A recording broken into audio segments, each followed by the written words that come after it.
Oke sobat, welcome back to my channel. Sebelum kita masuk ke topik kita kali ini, ada baiknya subscribe channel ini dulu ya.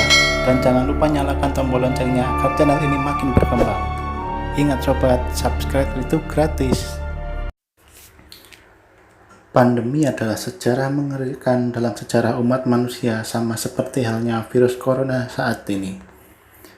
Banyak pandemi mematikan yang pernah nyaris memusnahkan umat manusia.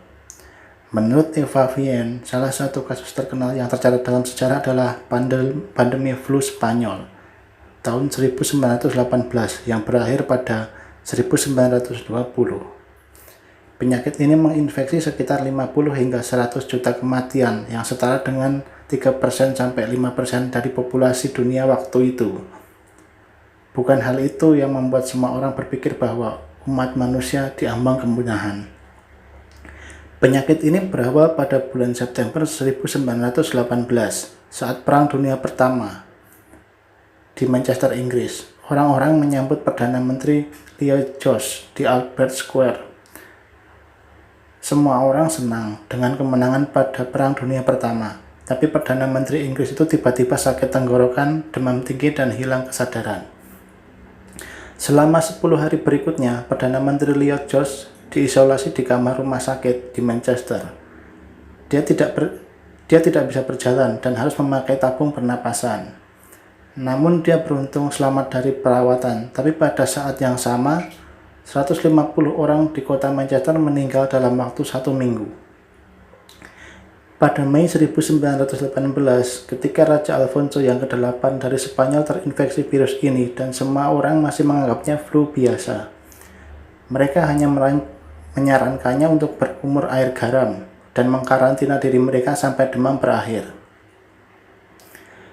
Tidak ada yang membayangkan bahwa dalam 2 tahun flu menginfeksi sepertiga populasi dunia dan menewaskan 50-100 juta jiwa yang setara 3-5% penduduk dunia kala itu. Jumlahnya 3-5 kali lipat jumlah tentara yang tewas pada Perang Dunia Pertama. Di Amerika Serikat, 28% populasi terinfeksi.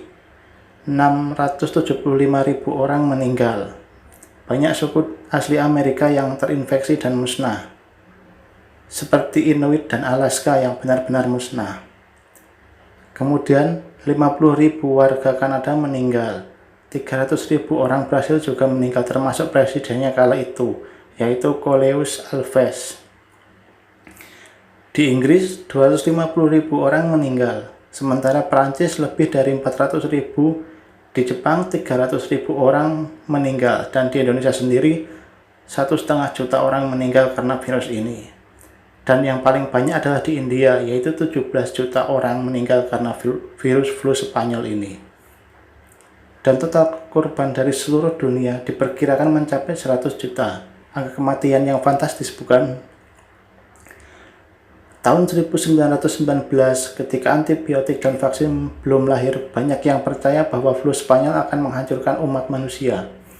Terlepas dari namanya, flu tingkat infeksi sangat tinggi, rata-rata korban yang meninggal berusia 20-40 tahun. Berbeda dengan virus corona yang kebanyakan korbannya di atas 40 tahun. Gejala awal penyakit ini termasuk sakit kepala dan kelelahan, diikuti batuk kering, kehilangan nafsu makan, masalah perut, dan kemudian pada hari kedua berkeringat berlebihan. Selanjutnya, penyakit tersebut dapat mempengaruhi organ pernapasan,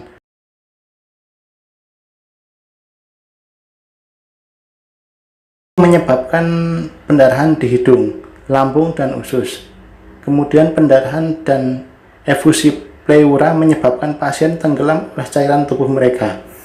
Itu sebabnya orang yang berusia 20-an dan 40-an yang memiliki sistem kekebalan tubuh yang sehat lebih memungkinkan meninggal karena penyakit ini. Oke sobat, sekian video dari saya. Kalau sobat suka langsung aja subscribe dan nyalakan tombol loncengnya ya. Thanks.